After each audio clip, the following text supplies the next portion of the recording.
नमस्कार दोस्तों, अभी हम इस वीडियो में आप लोगों को नन हिंदी का चैप्टर नंबर 1 और चैप्टर नंबर 2 दो चैप्टर का पूरा कंप्लीट शुरू से लेकर अंत तक बहुत बेहतरीन ढंग से आपको सब्जेक्टिव क्वेश्चन बताने वाले हैं। और इसी में से आपको बोर्ड एग्जाम में पूछेगा, छोटा छोटा है, आंसर भी छोटा छोटा है। आप लाइन बाय लाइन सभी क्वेश्चन को लिख लीजिए कॉपी में। लिखते समय ही आपको आधा क्वेश्चन याद हो जाएगा। और मैं आपको ना इस चैनल पर आपको लाइन बाय लाइन सब आपको बता दूंगा, सभी चैप्टर का ऑब्जेक्टिव हो या सब्जेक्टिव हो। अभी ऑब्जेक्टिव का वीडियो बनाकर डाले हुए थे, आप लोगों ने देख ही लिया होगा। जो लोग नहीं देखे होंगे देख लेना, ठीक है।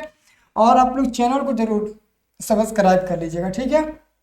देखिए दोस्तों, आपका क्वेश्चन है गद्य खंड का चैप्टर नंबर 1 का। और चैप्टर नंबर 1 का नाम क्या है? तो चैप्टर नंबर 1 का नाम है ईदगाह। और आपको हम लघु उत्तरीय प्रश्न पहले बताने वाले हैं। किसी में लघु उत्तरीय रहता है और किसी में दीर्घ उत्तरीय, दोनों रहता है। और किसी में केवल लघु उत्तरीय रहता है। तो इसमें आपका लघु उत्तरीय और दीर्घ उत्तरीय दोनों प्रश्न रहेंगे। तो आपको अच्छे से कॉपी में लिखकर याद कर लेना है। तो आपका पहला नंबर क्वेश्चन है कि ईदगाह कहानी के अनुसार दुकानों में किस किस तरह के खिलौने थे। ये 2021 के प्रथम पाली में आप लोगों से क्वेश्चन पूछा गया था। तो आंसर लिखिएगा, ईदगाह कहानी के अनुसार दुकानों पर तरह तरह के खिलौने थे, जैसे सिपाही, गुजरिया, राजा और वकील, भिसती, धोबिन और साधु। ये सब दोस्तों दुकान में खिलौने मौजूद थे, ठीक है ना। तो दो तीन का नाम लिख देना और तरह तरह के खिलौने लिख देना। आपका ये 2 नंबर का बन गया सब्जेक्टिव क्वेश्चन, ठीक है। उसके बाद से अगला आपका सब्जेक्टिव क्वेश्चन, ये क्वेश्चन 2021 के द्वितीय पाली में पूछा गया था कि हामिद ने चिमटे को किन किन रूपों में उपयोग करने की बात कही। जो हामिद था वो अपने चिमटे को किस किस रूप में यूज करने को मतलब ना बात बोली थी। तो इसका आंसर लिखिएगा, हामिद ने चिमटे को विभिन्न रूपों में उपयोग करने की बात कही है। हामिद कहता है कि चिमटा कंधे पर रखा तो बंदूक हो जाएगा। जो रोटी पकाने वाला चिमटा नहीं होता है, कंधे पर रखो तो बंदूक हो जाएगा। हाथ में लिया तो फकीरों का चिमटा हो जाएगा, ठीक है। और उसके बाद से वह चाहे तो इससे मंजीरे का काम ले सकता है। उसका कहना है कि मेरा चिमटा बहादुर शेर है। एक चिमटा जमा दो तो तुम सबके सारे खिलौने की जान निकल जाएगी। तो वो दोस्तों यह बात बोलना चाहता था। कौन? तो हामिद अपने चिमटे के प्रति। जो मेले से वो चिमटा खरीद के लाया था ना अपनी दादी अमीना के लिए, जो कि रोटी पकाती थी तो उनका रोटी हाथ जल जाता था, इसीलिए। अभी आगे क्वेश्चन आपको देखना है। ये क्वेश्चन बहुत इंपॉर्टेंट है, इसको ना आप लोग ना रट ही जाओ तो बेहतर है। इस क्वेश्चन का आप रट ही जाओ तो बेहतर है, क्योंकि क्वेश्चन नंबर 3 है कि हामिद मिठाई या खिलौने के बदले चिमटे का चयन करता है, क्यों? ये 14 में, 17 में, 18, 20, 22 से अब लगता है कि इस बार क्वेश्चन 100% ये रहेगा। तो आपको इस क्वेश्चन को अच्छे से लिखकर याद कर लेना है, ठीक है। तो इसका आंसर आप लोग क्या लिखिएगा? इसका आंसर में आप लोग लिखिएगा, हामिद 4-5 साल का नन्हा बालक है। जो हामिद है उसका उम्र 4 साल 5 साल है, ठीक है। लेकिन अप्रभावग्रस्त जीवन उसे परिपक्व बना दिया था। मतलब कि उसके मम्मी और पापा का मृत्यु किसी कार एक्सीडेंट में शायद हो गया था। बस उनकी दादी ही थी उनका एक सहारा। तो वह समझता था कि मिठाई या खिलौने से थोड़ी देर के लिए खुशी मिलेगी। वो उसके पास जो पैसा था, 3 पैसा था ना, उसके पास जो पैसा था, तो वो सोच रहा था कि इस 2-3 पैसे से अगर हम कुछ खिलौने खरीदते हैं तो 2-3 दिन 4 दिनों के लिए ही हमें खुशी मिलेगी, जबकि उसके बाद खराब हो जाएगी, ठीक है ना। और उसे ख्याल आता है कि उसकी दादी के पास चिमटा नहीं है, जिस कारण अक्सर उसके हाथ रोटी सेकते वक्त जल जाते हैं। मतलब कि वो सोचा कि हमारी दादी के पास ना चिमटा नहीं है रोटी को उलटने पलटने के लिए, जिसके कारण जब भी वो रोटी पकाती है ना तो पलटते समय उनका हाथ जल जाता है, ठीक है ना। तो वो सोचता है कि अगर मैं अपनी दादी के लिए चिमटा लूंगा तो हमेशा के लिए मेरी दादी का हाथ नहीं जलेगा और हमेशा के लिए वो रहेगा चिमटा। तो इसलिए हामिद अन्य बच्चों की तरह मिठाई या खिलौने न लेकर चिमटा खरीदता है दोस्तों। तो ये आपका आंसर हो जाएगा। अगला आपका प्रश्न है कि ईद के दिन अमीना क्यों उदास थी। ये 15 में, 17 में, 19 में क्वेश्चन पूछा गया था। ईद के दिन अमीना जो थी ना, अमीना कौन थी? तो हमीद की दादी थी। तो क्वेश्चन आप लोगों से पूछा है कि ईद के दिन अमीना क्यों उदास थी, तो आप लोग आंसर लिखिएगा, कहानी जैसा है, पढ़ लीजिए, आंसर याद हो जाएगा। अमीना एक गरीब महिला है। 1 वर्ष पहले उसके बेटा बहू दोनों चल बसे। बेटा बहू दोनों चल बसे मतलब कि जो हमीद है ना, उसी के पिता और माता, ठीक है ना, सॉरी, उसी के माता पिता दोनों, बेटे और बहू दोनों चल बसे। उसका सहारा उसका पोता हमीद था। साल भर का त्योहार ईद के दिन उसके घर अन्न का एक दाना नहीं था। 3 कोस दूर ईदगाह के मेले जाने के लिए जूते भी नहीं थे। इसलिए बदहाली के कारण अमीना ईद के दिन उदास थे। मतलब कि साल भर में एक बार ईद का त्यौहार आता है और उस दिन भी उनके घर में कोई अनाज उनाज नहीं था, कुछ पकाने उकाने के लिए, खाने के लिए। और जो ईद का मेला लगता है 3 कोस दूर, वो 3 कोस दूर पैदल जाने के लिए उनके मतलब पैर में चप्पल जूता कुछ नहीं था, इसलिए वो उदास थी। आखिर में क्या होगा, ठीक है। उसके बाद से अगला आपका प्रश्न आएगा कि चिमटा देखकर अमीना के मन में कैसा भाव जगा। ये क्वेश्चन 14 के द्वितीय पाली में, 16 का प्रथम पाली में, 18 के ये द्वितीय पाली में आप लोगों से क्वेश्चन पूछा गया था, ठीक है। तो आंसर आप लिखिएगा, हामिद के हाथ में चिमटा देखकर अमीना चौंक उठी। अमीना कहाँ उठी? चौंक उठी, क्योंकि अमीना अचानक से देखी कि सब कोई खिलौना लिया खेलने के लिए, ये पागल इंसान चिमटा क्यों खरीद लिया, ऐसा मतलब कि उनका सोचना था।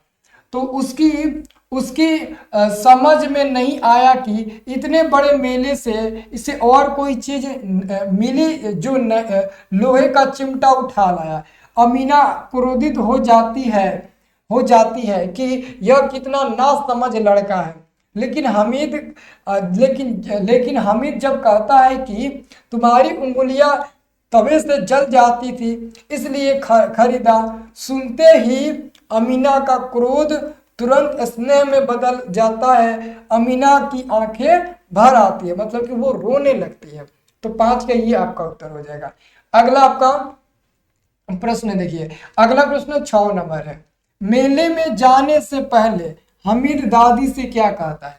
मतलब कि मेले में जाने से पहले हमीद जो है वो अपने दादी से क्या कहता है? तो इसका उत्तर लिखिएगा, मेले में जाने से पहले अमीना डर रही थी कि नन्ही सी जान 30 कोस चलेगा कैसे, कहीं खो न जाए तो क्या होगा। इसलिए हमीद अपनी दादी अमीना को सम्मान देता है कि वह कहता है, तुम डरना नहीं अम्मा, मैं सबसे पहले आऊंगा, बिल्कुल ना डरना। ऑब्जेक्टिव में पूछता है कि कौन कहता है कि तुम डरना नहीं अम्मा, मैं सबसे पहले आऊंगा, बिल्कुल ना डरना। ये बात कौन बोलता है? तो हमीद बोलता है अपने दादी के लिए, ठीक है ना। तो इसको याद कर लेना है। अगला प्रश्न आपका आएगा, हमीद कितने वर्ष का है, वो कहाँ सोता। ये क्वेश्चन 2022 में पूछा गया था। हमीद 4-5 वर्ष का है, वह अपनी बूढ़ी दादी अमीना की गोद में सोता है। आप लोग लिख लीजिएगा, ये तो 2 सेकंड में आप लोग को याद हो गया होगा।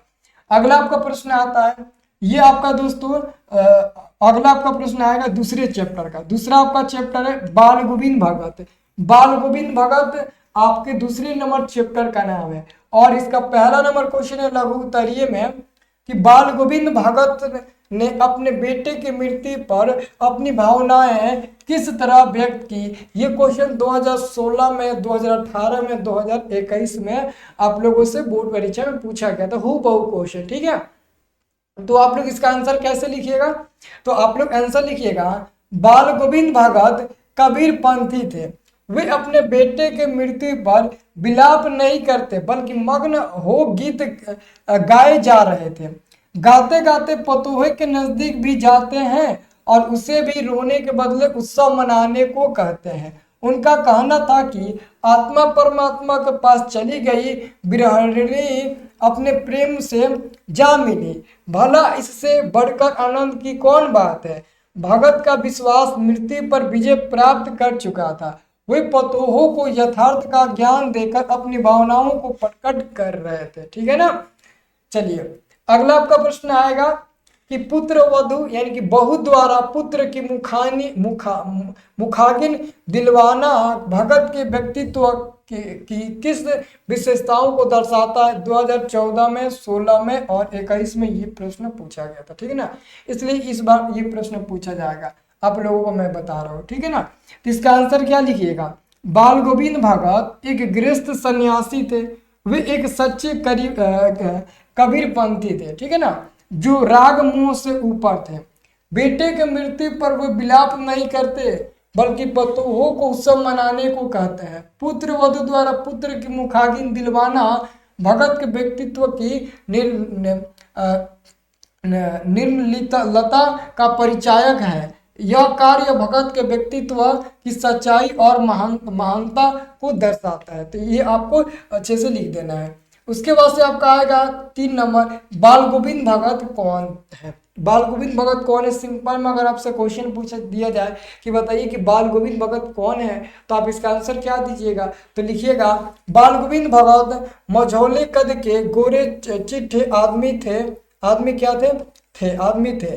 वे गृहस्थ होते हुए भी सच्चे साधु थे। बाल गोविंद भगत कबीर को साहब मानते थे। क्वेश्चन एग्जाम में पूछा जाता है कि कबीर को साहब मानने वाले व्यक्ति कौन है? तो बाल गोविंद भगत। बाल गोविंद भगत किसे साहब मानते थे? तो कबीर को साहब मानते थे। ये एग्जाम में क्वेश्चन आते हैं। उन्हीं के गीतों को गाते, उन्हीं के आदर्शों पर चलते थे, कभी झूठ नहीं बोलते, खरा व्यवहार रखते थे। वे हर वर्ष 30 कोस पैदल चलकर गंगा स्नान करने जाते थे। संत समाज में उनकी गहरी आस्था थी, ठीक है ना। अब इसके बाद से आपका आएगा 5वां नंबर क्वेश्चन। ये क्वेश्चन 15 के दोनों पाली में पूछा था और 17 के द्वितीय पाली में। बाल गोविंद भगत गृहस्थ थे, फिर भी उन्हें साधु क्यों कहा जाता था? बाल गोविंद भगत एक गृहस्थ कबीरपंथी व्यक्ति थे, लेकिन फिर भी उन्हें हम लोग साधु क्यों कहते हैं? इसका आंसर आपको लिखना है। इसका आंसर लिखिएगा बाल गोविंद भगत गृहस्थ ही थे, परंतु उनका स्वभाव और आचरण साधु का था। वे साधु की तरह लंबी दाढ़ी रखते, कम कपड़े पहनते, गले में तुलसी माला पहनते और मस्तक पर रामानंदी चंदन का टीका लगाते। बाल गोविंद भगत कभी झूठ नहीं बोलते, साफ व्यवहार रखते और 2 टूक बात करते थे। बाल गोविंद भगत की दिनचर्या और कर्तव्य निष्ठा और आत्मज्ञान उन्हें गृहस्थ के साथ साधु बना दिया था, तो इसलिए उनको हम लोग साधु भी कहते हैं। अगला आपका क्वेश्चन आता है 5 नंबर कि बाल गोविंद भगत ने पतोहों से बेटे को आग क्यों दिलाई? ये 2022 में क्वेश्चन पूछा गया था कि बाल गोविंद भगत पतोहों से ही अपने बेटे का आग क्यों दिलवाई थी। तो इसका उत्तर लिखिएगा बाल गोविंद भगत एक गृहस्थ सन्यासी के साथ ही सच्चे कबीरपंथी थे, इसलिए वे रूढ़िवादी विचारधारा, धार्मिक पाखंड और कर्मकांड के विरोधी थे। इसलिए बेटे के क्रियाकर्म के मूल तुल नहीं किया, पतोहों से ही बेटे को आग दिलाई थी। तो आपको याद रखना है 5 नंबर क्वेश्चन का, ये आप लोग आंसर लिख दीजिएगा। चैप्टर नंबर 2 का आपका ये 5वां नंबर क्वेश्चन हो गया, ठीक है ना। अब दोस्तों अगला क्वेश्चन देख लीजिए। अगला आपका क्वेश्चन आएगा दीर्घ उत्तरीय प्रश्न आएगा। आपके बोर्ड एग्जाम में इस चैप्टर से दीर्घ उत्तरीय प्रश्न भी पूछा जाता है। चैप्टर 1 से केवल 2 नंबर वाले पूछे जाते हैं और चैप्टर 2 से आपसे ना 5 नंबर वाले भी क्वेश्चन पूछे जाते हैं। तो यहाँ पर देखिएगा आपका 5 नंबर वाला क्वेश्चन है कि पुत्र वधु द्वारा पुत्र की मुखाग्नि दिलवाना भगत के व्यक्तित्व के किस विशेषता को दर्शाता है? ऑलरेडी दोस्तों ये क्वेश्चन इधर करा दिए हैं, देखो यही क्वेश्चन है, सेम यही क्वेश्चन 2 बार रिपीट हुआ है, क्योंकि ये ऑब्जेक्टिव में भी सब्जेक्टिव में 2 नंबर में भी पूछा जाता है, 5 नंबर में भी पूछा जाता है, ठीक है ना। ये 2 बार क्वेश्चन रिपीट हुआ है, वही क्वेश्चन है, उसी का आंसर यहाँ पर हम लिखे हुए हैं, ठीक है ना, उसी का आंसर लिखे हुए हैं। और थोड़ा सा आगे बढ़ा दिए हैं क्योंकि 5 नंबर का है ना, तो थोड़ा सा हम आगे बढ़ा दिए, तो रुको इसको पढ़कर भी हम बता देते हैं, ठीक है ना। बाल गोविंद भगत सच्चे कबीरपंथी थे। वे कबीर के आदर्शों एवं मान्यताओं का पालन करते थे, उन्हें अपना साहब मानते थे।